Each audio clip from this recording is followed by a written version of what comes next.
విడిపించుకోవాలి, ఏ పోగు తెగకుండా.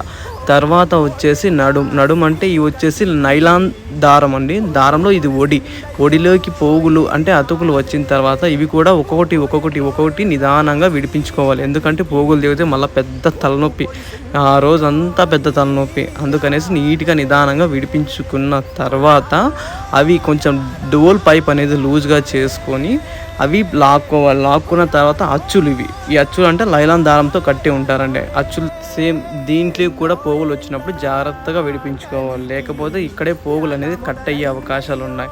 దీనిలోనే దాటుకున్న తర్వాత ముందుకు వెళ్తే పన్ని వస్తుంది. పన్నిలోకి పోగులు అనేది ఇలా ఇరక్కపోతాయి. చాలా జాగ్రత్తగా, ఇది మెయిన్ పాయింట్ ఏంటంటే ఇది చాలా జాగ్రత్తగా విడిపించాలి, లేకపోతే పన్ని ఇరుగుతుంది.